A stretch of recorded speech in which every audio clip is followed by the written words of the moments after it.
He had just signed the most lucrative deal of his career, a multi-billion-dollar merger that had taken years to negotiate and countless sleepless nights to secure. Yet, as he sat alone in the back of his luxury car, staring through the tinted glass at the rushing world outside, he felt strangely numb. Arav Malhotra was a name that carried weight in boardrooms across continents. A man who had built empires out of ambition and sharpened his mind into a weapon of precision. Yet even with success, an influence wrapped around him like a second skin. Something inside him had gone cold, a hollow echo in his chest that power and money could no longer drown. He loosened his tie and glanced at his phone filled with unread messages, meeting reminders, and congratulations, none of which stirred him. His driver turned down a quieter lane as they headed toward his penthouse, and that's when the car came to a halt at a red light near an old bus stop nestled beneath a streetlight that flickered against the soft drizzle that had begun to fall. And in that moment, Arav saw her sitting on the bench alone, wearing a wedding dress, the hem torn and muddied, the veil slipping down one side of her head, her shoulders trembling as she tried to hide her tears. Her bouquet lay wilted in her lap, fingers clutching it like it was the only thing keeping her from falling apart. He leaned forward, squinting as if not believing what he was seeing, because something about the picture of that woman shattered him. The way her pain was raw, unguarded, and unperformed, not the kind of sorrow you show the world, but the kind that pours out when you have nothing left. He didn't hesitate. He told the driver to stop the car, and before the man could question him, Arav had already opened the door, stepping out into the misty rain that dampened his tailored shoes. But he didn't care. His $1,000 suit clung to him, but the only thing he could focus on was the woman sitting before him, too broken to notice him standing there. He approached her slowly, cautiously, like one would approach a wounded bird, unsure whether to offer help or simply leave her in peace. But something pulled him toward her, an invisible thread that had already wrapped itself around his heart. She looked up, startled eyes wide with a mixture of fear and embarrassment as she saw this stranger standing before her, soaked but calm, and her lips parted as if to speak. But no words came. Instead, her tears spilled again, and he crouched before her, not caring about the damp pavement or his drenched clothes, and asked softly, "Are you all right?" She blinked rapidly and shook her head and murmured, "He didn't come back." Her voice cracked on the word "come," and she looked away, ashamed, trying to gather herself, but failing. "He was supposed to meet me here. We were going to the registrar office, just a small ceremony, nothing big. I wore this because it was my mother's, and I wanted to feel like a bride just for a little. Well, but he never showed up, and I have no one left, no one to call, no one to take me home." She whispered the words more to herself than to him, but every syllable hit him like a stone. He felt something stir in him, something ancient and aching, as if her pain had unlocked a room in his heart he'd long sealed shut. He asked for her name, and she said, "Mira," her voice barely audible, and then silence hung between them, not awkward but sacred, as if both of them knew they stood at a crossroads. Though they didn't know what kind, one moment could mean everything or nothing at all. He didn't think, he just acted. He extended his hand and said, "Come with me. You don't have to be alone, not today, not now." She looked at his hand, hesitating. Not out of distrust, but disbelief. She had been overlooked, abandoned, made to feel invisible. And now this stranger, this impossibly well-dressed man with kind eyes, was offering her a lifeline with no judgment, just warmth. After a breath, she placed her trembling hand in his and allowed him to help her to her feet, her dress clinging to her legs, soaked and heavy. But he didn't let her stumble. He led her to the car, opened the door like a gentleman, and once she was seated, he joined her inside. Telling the driver to head to his estate, her eyes wandered nervously around the luxurious interior of the vehicle, clearly unused to such comfort. She clutched her bouquet like a shield, as if expecting the kindness to vanish at any moment, but he kept speaking to her softly, asking about her favorite food, if she wanted water or tea or anything at all. Slowly her guard loosened enough to tell him a little about herself, how she had grown up caring for a sick mother, how every rupee had been stretched, every dream postponed, how love had been the one thing she thought would finally belong to her until today. He listened, not to fix but to understand, and when they arrived at his home, a modern mansion built into the hillside with glass walls and soft lighting, she gasped softly and pulled back, unsure but he simply smiled and said, "You're safe here. I promise." And something in his voice made her believe him. The house staff rushed to the door, confused but quickly quieted with a wave of his hand, and he guided her inside gently, offering a warm towel, slippers, and a guest room she could rest in. He didn't press her, didn't pry, simply ensured she had everything she needed before stepping away to give her space. She stood in the doorway of the room, unsure whether to cry or sleep or run, but something inside her told her to stay, so she did. She changed into the soft clothes he had provided and sat on the edge of the bed, staring out the wide window that overlooked the city glowing below in 1,000 lights. She tried to make sense of the day, tried to understand why this man had stopped, why he had seen her when so many others had passed without even looking. And in the next room, Arav sat at his desk, unable to focus on any of the work in front of him. Her face kept returning to his thoughts. The silent strength in her, even as she broke the way she had accepted his help with dignity and grace, and how she reminded him of everything he had lost in his climb to the top: human connection, compassion, purpose. The rain continued to fall outside, casting soft ripples on the glass.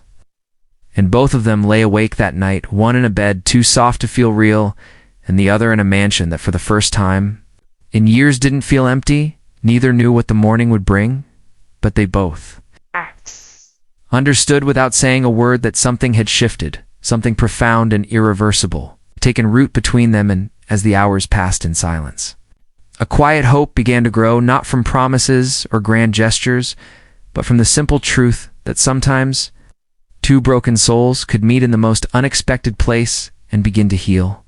Together he had seen her at her lowest and chosen to care, and she had accepted his hand not as a rescue but as a chance to stand again. And in that moment, both of them began to feel alive in ways they hadn't in years, and though neither of them knew it yet, this chance encounter would become the beginning of everything that mattered. The sun rose gently over the hills, casting a golden hue across the sleek windows of the mansion where Mira had spent the most surreal night of her life. She awoke wrapped in clean linen that smelled like jasmine, her body sore from emotional exhaustion, but her heart beating with an unfamiliar steadiness. For a moment she thought it was all a dream, that the man in the dark suit who had stopped at the bus stop, the one who had listened without judgment and brought her to this palace of light and calm, had been a figment of her shattered imagination. But when she stepped into the corridor and saw him standing by the kitchen, island sleeves rolled up, stirring 2 cups of tea, she realized it had all been real. Arav turned and smiled at her, his eyes warm, not intrusive. As he gestured for her to sit down without saying much, she took the cup he offered her, her fingers brushing his just slightly enough to send a strange flutter through her chest. And as they sat at the tall chairs sipping their tea in silence, the hum of the city far below, like a forgotten noise, she found herself speaking, not because he asked, but because something inside her wanted to share. She told him about her childhood in a neighborhood where dreams didn't grow easily, where the sound of her mother coughing filled every memory, where her only escape had been books borrowed from a school library that smelled of dust and hope. She told him about Ravi, the man she was supposed to marry, how they had met at a call center and bonded over their shared poverty, how he had promised her a simple life filled with small joys, but had vanished the moment her mother died and her dowry disappeared. She explained how she had gone to the bus stop wearing her mother's wedding dress, not for him, but to honor her mother's wish to see her happy and married, even in spirit, and how she had sat waiting more for peace than for love. Arav listened as if each word was a secret written just for him, not interrupting, not advising, simply holding space for her to be her full self without apology. He then shared something he rarely did, that he too had known abandonment, though it came not from poverty, but from coldness, that his parents had been present but absent, consumed by their wealth and social status, that every birthday had been hosted by staff, every achievement acknowledged by a check or a plaque, but never with love. He confessed that he had built his empire not just out of ambition, but from a desire to be noticed, to be valued, and that somewhere along the way he had forgotten what connection felt like, until yesterday. Something about their shared loneliness, braided together like vines climbing the same wall, drew them into a rhythm that felt Older than words over the next few days, Arav insisted she stay as long as she needed, not out of pity, but because her presence had filled his empty home with meaning. She explored the mansion with hesitation at first, then curiosity discovering. The library with its grand staircase and secret corners, the rooftop garden where the wind danced between flowers, and the cozy reading room where she would curl up with his dog, a gentle golden retriever named Simba, who had taken to her instantly. She cooked once just to feel useful and ended up making a simple lentil dish that he declared better than anything his chefs had made in years. They began to eat meals together not as host and guest but as something closer, something unspoken yet. Undeniable, he would watch her laugh at old comedy shows and wonder how someone who had been through so much still carried such light. She would observe how he treated his staff with quiet respect and think how strange it was that someone so powerful could be so gentle. They talked late into the nights, sometimes about nothing, sometimes about everything, their conversations. Drifting from philosophy to childhood memories to silly hypotheticals about what they would do if they had grown up as neighbors, and every night as they parted for their separate rooms, they did so with a longing neither dared name. Mira began to heal not just from the heartbreak of being left, but from the years of being unseen. She started journaling again, something she had stopped after her mother's death. She wrote poetry, rediscovered her love for music, began taking walks by herself, and slowly allowed joy to return. Arav watched her transformation with awe. He had once thought strength looked like control and command, but in her, he saw a different strength, one that came from vulnerability, grace and perseverance. One evening after a particularly beautiful sunset, he took her to a room she hadn't seen yet, filled with canvases and brushes, and asked her if she wanted to paint. She laughed, saying she hadn't held a brush since school, but he told her he'd never painted either. And they could learn together. That night turned into hours of laughter as they smeared paint across blank canvases.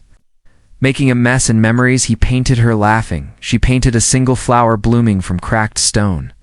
They hung them side by side, and something about the way they looked on the wall made both their hearts ache with something they were too afraid to speak of. Yet the world outside did not pause. Arav's assistant began asking questions. The media caught a glimpse of her exiting his car. Speculation swirled, but he didn't flinch when asked about the mystery woman. He simply smiled and said she was someone who reminded him what really mattered. Mira worried that she was becoming a burden that soon he would realize. She had nothing to offer, but he silenced her doubts gently one morning by placing a job offer on the breakfast table. It was for a position at a women's shelter he funded as part of his foundation. He told her he had spoken to the director and believed she would be perfect, not just because of her story, but because of her heart. She accepted with tears in her eyes and began working the next week, quickly becoming a beacon for others who had been left behind. She led workshops, counseled broken-hearted women, helped them find hope, and in doing so found her own voice again. Her confidence bloomed like spring, and Arav found himself falling not just for her beauty, but for her resilience, her compassion, her laughter that made even the darkest rooms glow. He tried to hide it, tried to be patient. But love was not a thing he could contain. It poured out of him in small ways, in the way he remembered her favorite tea, in the way he paused meetings to take her calls, in the way he looked at her like she was the only real thing in a world of glass and metal. One night under the stars, after a long day, she turned to him and asked softly, "What are we?" He looked at her not with surprise, but with the quiet certainty of a man who had been waiting for her to ask, and said, "I don't have the right word for it, but I know I want you in my life. Every day, every morning, every storm, and every stillness." She reached for his hand and held it tight. And in that moment, it was clear that something unbreakable had been formed between them, not from romance alone, but from something deeper, the kind of connection born from shared survival and mutual reverence. Their love did not explode. It unfolded slowly with reverence and trust. She moved into a separate wing of the mansion at first, wanting to maintain independence, but every evening they drifted to the same couch, the same kitchen, the same bed of stars in the garden, where they would lie and dream together. The mansion that once echoed with emptiness now echoed with laughter, music, warmth, and life.